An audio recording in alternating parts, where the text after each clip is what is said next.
novamente juntos para seguirmos com o estudo do livro Nas Fronteiras da Loucura, pelo médium Divaldo Franco e pelo espírito Manuel Filomeno de Miranda. Capítulo 29. Mecanismos de recuperação. A senhora Angélica despertou à hora regulamentar sob as fortes impressões do acontecimento. Sentia haver participado de algo extraordinário que a envolvia, bem como a família. No primeiro momento, telefonou a Roberto, que igualmente se recordava de haver sonhado que estava num curioso recinto, no qual se encontravam a sogra, a esposa, um médico que tratava de atender Julinda, que se apresentava calma e confiante. As demais impressões eram-lhe nebulosas. Desse modo, o genro afeiçoado aceitou o convite de Dona Angélica para o jantar, quando teriam oportunidade de discutir o assunto e tratar do problema da querida e enferma. A senhora passou o dia muito intrigada. A coincidência de ambos sonharem com a mesma coisa, envolvendo a enfermidade da filha, e mais do que isso, a recordação nítida de Juvencio do Dr. Bezerra constituíam-lhe algo inusitado, dantes jamais sucedido. Ela conhecia um médico dos pobres através de uma amiga que frequentava sessões espíritas. Embora fosse católica convicta, não chegava ao extremo da intolerância que a ortodoxia religiosa impõe não poucas vezes. Essa tanto lhe falara da bondade do médico dos pobres, da ajuda que ele ministrava aos sofredores em nome de Jesus, que ela se lhe afeiçoara de imediato. Além disso, recebera da gentil companheira uma fotografia do amigo espiritual, simpatizando com sua expressão doce e enérgica, memorizando-lhe o semblante. Quando a filha enfermou, entregou-a a Jesus, o divino médico de todos. No entanto, passou a suplicar a intercessão da veneranda entidade. Como católica, sabia que os santos podem interceder pelos seres humanos, na condição de fiadores dos seus afilhados. Parecia-lhe justo, portanto, suplicar a interferência do apóstolo da caridade do Brasil na empresa difícil e mortificante, no que certamente logrará êxito, como vimos. Quanto mais pensava no fenômeno onírico, mais se lhe acentuavam os contornos, dando-lhe certeza da legitimidade do sucesso. Resolveu telefonar à amiga Cibele, contando o que lhe ocorrera e pedindo-lhe explicações espíritas sobre a questão. Terminado o relato, a dedicada interlocutora não pôde suportar euforia, exclamando: Louvado seja Deus! A minha querida irmã acabou de receber um chamado direto e especial para que estude a doutrina espírita, libertadora de consciência, clarificadora dos enigmas humanos. Pois sabia que eu também participei dessa reunião espiritual, sob a direção do Dr. Bezerra de Menezes.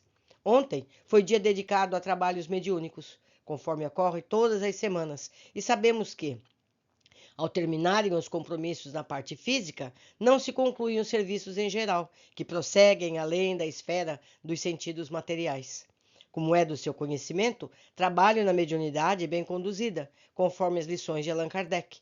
Embora me encontre ainda na fase de aprendizagem e do treinamento das forças psíquicas, encontrei segurança e paz, entendimento para os acontecimentos da existência e alegria de viver. Na razão em que mais estudo a doutrina e suas aplicações no cotidiano, mais se me dilatam os horizontes, oferecendo-me resistência para as lutas inevitáveis e aprimoramento dos sentimentos. Fez uma pausa e logo prosseguiu. Sabemos também, conforme nos ensina o Espiritismo, que o sono físico faculta o parcial desprendimento do espírito, que não fica inativo, conforme os interesses que se acalenta quando em vigília, no período do repouso orgânico, cada um prossegue na direção do que lhe apraz, partindo na direção do que mais o sensibiliza. Saiba, minha irmã, que o seu sonho foi um acontecimento real, onde eu me encontrava também, e teve lugar na sede da nossa sociedade. Dona Angélica não sabia o que dizer. Estava profundamente sensibilizada e acreditava nas informações da amiga, que era uma pessoa séria, de excelentes qualidades morais e cristã muito ativa no exercício do bem. Muitas vezes lhe falava sobre a interferência dos espíritos na vida humana e, quando da enfermidade de Julinda, embora com sutileza, opinara quanto à possibilidade de tratar-se de uma ocorrência obsessiva. Fora ela quem lhe instara para que pedisse o concurso do mentor, o que fizera com unção, na última segunda-feira do carnaval, quando a paciente intentara contra a vida, sendo socorrida em tempo.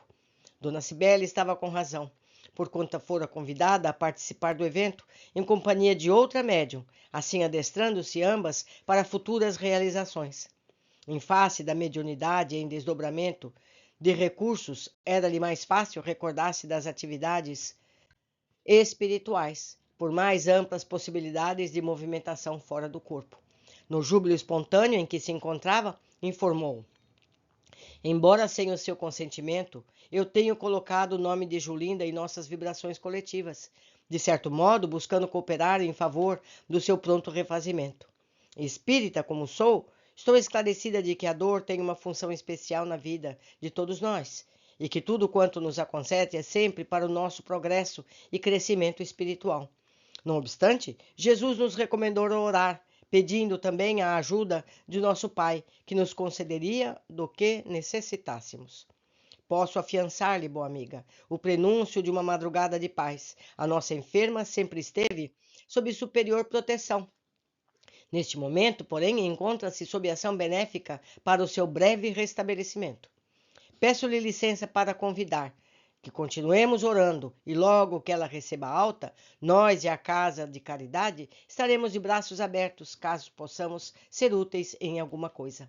Dona Angélica agradeceu, tocada pela bondade natural da amiga, e assumiu, consigo própria, o propósito de conhecer melhor o Espiritismo o quanto antes. Passou todo o dia entre deveres domésticos e salutares reflexões. Experimentava um bem-estar e uma paz interior, como se lhe não sucedia desde quando partira o Sr. Juvencio, e ela penetrava no silencioso mundo das saudades e de maiores responsabilidades em relação à vida e a si própria. Sentia-se quase flutuando entre as duas realidades, uma sutil e amena, repleta de ternura e esperança, onde gostaria de ficar, e outra, grave, mais densa, assinalada por preocupações, onde deveria estar. À noite recebeu Roberto com ânimo renovado, constatando o excelente estado psíquico do genro. Não aguardaram terminar o jantar para o relato dos acontecimentos de que sentiram participantes. Narraram durante a refeição as experiências no que elas mais lhe impregnaram a memória. Sonhei, afiançou o jovem esposo, com Julinda recuperada, prometendo-me a paternidade. Havia outras pessoas presentes. Uma delas referia-se a um processo de aborto provocado por minha esposa, o que certamente não é verdade. São os detalhes conflitantes dos sonhos, atalhou a sogra, que também desconhecia o crime oculto da filha, desencadeador da obsessão de que padecia. A senhora tem razão, aduziu ele, porque eu via também um ser descomunal, animalesco, que me era indicado para ser meu filho. Imagine que absurdo. No mais de quanto me recordo, tudo era lógico, comovedor. Despertei em lágrimas, como se estivesse retornando de um passado marcado por muitas dores, por promessas de futuras e próximas alegrias. Dona Angélica detalhou a conversa telefônica mantida com a amiga Cibele, que lhe dera reforço para acreditar que se iniciara uma fase nova e abençoada de suas vidas. Depois de discutir um assunto, repetindo a narrativa dos sonhos, tentando preencher as lacunas com evocações que lhes não chegavam à mente, despediram-se, assinalando uma visita à querida enferma no próximo sábado à tarde. Enquanto isso sucedia, o benfeitor, nesse mesmo dia, zelando pelo reequilíbrio da obsessa, muito vulnerável às agressões espirituais a que estava sujeita, visitou-a em horas vespertinas, convidando-nos a acompanhá-lo. Dr. Figueiredo, sempre prestativo e vigilante, recebeu-nos, conduziu-nos ao apartamento da paciente. Encontramo-la regularmente lúcida, apesar da medicação que tomara. Estava calma, sem a compreensão fluídica perturbadora que lhe impunha Ricardo. Denotava grande melancolia, na qual a recordação do aborto assomava com sincero arrependimento. E recordando debilmente o compromisso assumido, refletia quanto à possibilidade de ser mãe, logo que saísse dali. O irmão Juvencio, por orientação do Dr. Bezerra, assistia, evitando a malévola interferência de Ovídio e de seus asseclas. Telepaticamente, ele tentava alcançar-lhe o raciocínio entorpecido pela ação dos antidepressivos, aplicando-lhe de quando em quando passes de dispersão das cargas mentais viciadas que assimilara e das próprias construções deprimentes e perniciosas que ela produzia. O pai desencarnado recebeu-nos com alegria, narrando as melhoras de que a filha experimentara.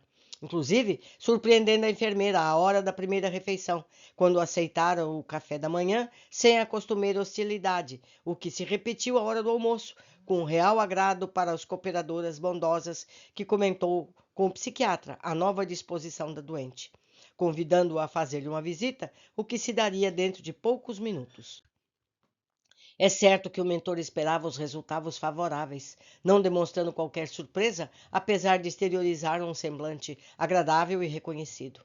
Eu tinha igualmente a impressão de que ele sabia da visita do médico, a que se referira o irmão Juvencio, por métodos psíquicos que me escapavam, havendo escolhido aquela hora de modo a presenciar o exame do psiquiatra. Logo depois, adentrou-se jovem médico, acompanhado da prestativa enfermeira, que não ocultava o júbilo espontâneo em face da melhora de Julinda. Dr. Figueiredo falou-nos então a respeito do servidor da medicina. Trata-se de um estudioso sincero da psiquiatria, que seguiu o nosso plano com a tarefa de fazer uma ponte entre os conhecimentos acadêmicos e as manifestações paranormais, entre as quais tem destaque a mediunidade, ao lado de outros tantos com o mesmo mistério na Terra. No momento, ele se vem interessando pelas investigações parapsicológicas da escola americana, também denominada psicocêntrica, que se opõe à soviética, que atribui todos os fenômenos à corrente cérebro-cêntrica. Não é em fé sua comunicação dos espíritos? Teve oportunidade de ler uma velha e sempre atual obra do Dr. Carl Wickland, denominada 30 anos entre os mortos, que muito lhe despertou o interesse.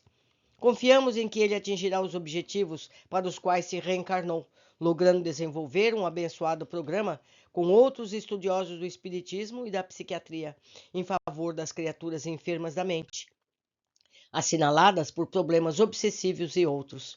Dr. Alberto conversou com Julinda, que o atendeu com afabilidade, apesar da manifesta tristeza que a acometia, o que sem dúvida era sintoma positivo de recuperação. Após alguns momentos de diálogo tranquilo, o médico lhe asseverou: iremos diminuir-lhe a dose da medicação. Confio que está bem disposta, muito antes do que prevíamos. A enferma sorriu, enquanto as lágrimas lhe vieram aos olhos. Manifestando timidez, referiu-se o desejo de ver a mãe e o marido, com os quais disse haver sonhado. O médico prometeu providenciar a visita dos familiares, rogando-lhe tranquilidade e confiança. No entanto, recomendou à enfermeira levá-la a passear um pouco no dia seguinte, o que lhe faria salutar efeito, retirando-o da reclusão forçada. Os prognósticos de ambos os lados da questão eram favoráveis. A psicosfera no apartamento ainda era desagradável, como fácil de compreender-se. O amigo espiritual convidou-nos à oração, após a qual teceu oportunos comentários sobre a obsessão que lhe põe o indivíduo nas fronteiras da loucura, facilmente derrapando para o descontrole dos centros da razão, de retorno muito difícil. Entre os apontamentos com que nos enriqueceu o raciocínio, afirmou: em toda a gênese da loucura há uma incidência obsessiva. Desde os traumatismos cranianos às manifestações mais variadas, o paciente, por encontrar-se em curso da violação das leis do equilíbrio, padece simultaneamente a presença negativa dos seus adversários espirituais, que lhe pioram o quadro. Estando em desarranjo, por esta ou aquela razão, endógena ou exógena, os implementos cerebrais mais fáceis se tornam a cobrança infeliz pelos desafetos violentos que aturdem o espírito, que não pode se comunicar com o exterior, mas desequilibrando os complexos e delicados mecanismos da mente. Nas obsessões, todavia, o descontrole da aparelhagem mental advém, como consequência, da demorada ação do agente perturbador, cuja interferência psíquica no hospedeiro termina por produzir danos reparáveis, a princípio, e difíceis de recomposição ao largo do tempo. Processos obsessivos existem, como o da possessão, em que o enfermo passa a sofrer a intercorrência da loucura, conforme os estudos clássicos da psiquiatria. Seja, porém, em qual incidência estagia o doente, não nos esqueçamos de que este é um espírito enfermo, porque enquadrado nos códigos da reparação dos débitos, com as matizes psíquicas que facilitam o acoplamento da mente perseguidora, esteja em sanidade mental, sendo levado à obsessão, ou em patologia de alienação outra, piorando-lhe o estado. A ação psicoterápica da doutrina espírita, aliada às modernas técnicas de cura, contribuirá decisivamente para a mudança do quadro mental da humanidade. Nesse tempo de entrosamento das terapias médicas, do espírito e do corpo, que não tardará, o doente mental já não sofrerá os eletrochoques desordenados, nem as substâncias e barbitúricos violentos, com toda a série de sequelas que por enquanto produzem. Na medida em que o ser humano avança em conquistas morais, diminuirão as provações e expiações mais pungentes, ainda em vigência na Terra enriquecida de tecnologia, porém carente de amor e de equilíbrio emocional. Em ato contínuo, o mentor movimentou energias, dissolvendo as cargas condensadas negativas, a fim de que o ambiente ficasse respirável psiquicamente, amenizando a situação de Julinda.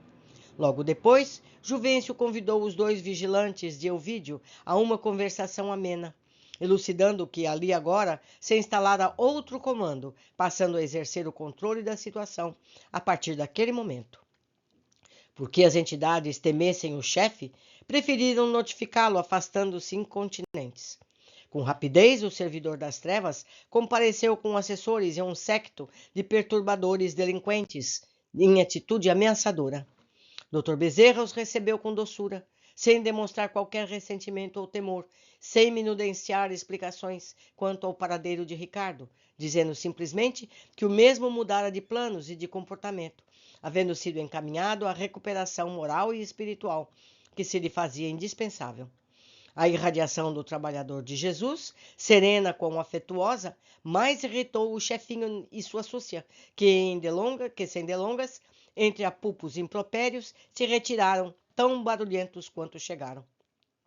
O doutor Figueiredo completou a tarefa do benfeitor, destacando 2 auxiliares desencarnados no hospital para cooperar com Juvencio no atendimento e guarda da paciente em renovação. Nos processos de desobsessão, passam despercebidas as atividades que têm lugar em nosso plano de ação, no qual a luta é mais tenaz, onde se deslindam os laços apertados das causas complexas da problemática alienante. De bom alvitre, portanto, é que os membros das atividades desobsessivas resguardem-se ao máximo na oração, na vigilância e no trabalho superior, na caridade, precavendo-se de sofrer o desforço daqueles que se veem frustrados nos planos nefastos de perseguição. Sabendo-se em desbaratamento, não poucas vezes investem furibundos contra os trabalhadores de boa vontade domiciliados na matéria, agredindo-os, arremessando-lhes pessoas violentas, maledicentes ou cruéis, com o objetivo de desascorçoá-los no Ministério do Socorrista, que lhes facilitaria o prosseguimento do programa infeliz. Vendo-se impossibilitados de impedir a ação benfazeja dos numes tutelares, recorrem a projetos escabrosos, desencaminhadores e prejudiciais, a fim de crucificarem os operários da caridade no mundo. De uma coerente e contínua sintonia entre os cooperadores encarnados e dos bons espíritos, mental e moralmente, decorrem os resultados favoráveis da terapia antiobsessiva, abrindo canais de saúde e paz com vistas a futuro de todos.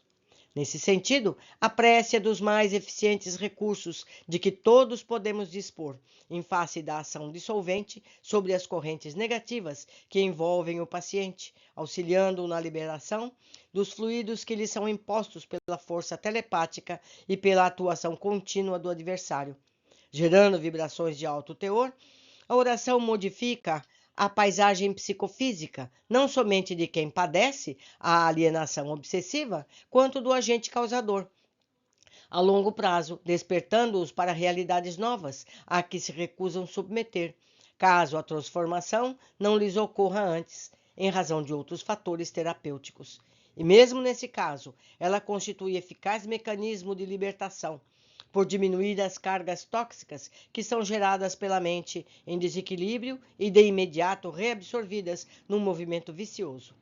Quanto à prece exercida num círculo ou grupo de criaturas afeiçoadas ao bem, mais repressivos são os seus efeitos na assistência mediúnica aos que sofrem, beneficiando igualmente aqueles que mergulham nas suas correntes alternadas de alta frequência, exteriorizando-se como emissões de luz que atingem o fulcro a que se dirigem, fortalecendo o dínamo gerador que as disparam, afirmava Tiago na sua Carta Universal, conforme consta do capítulo 5, versículo 16. Orai uns pelos outros, a fim de que sareis, porque a prece da alma justa muito pode em seus efeitos. Meus amigos, orai e vigiai, ensinou Jesus. Vamos aprender com esses ensinamentos e fazer disso práticas do nosso dia a dia. Abraços e até o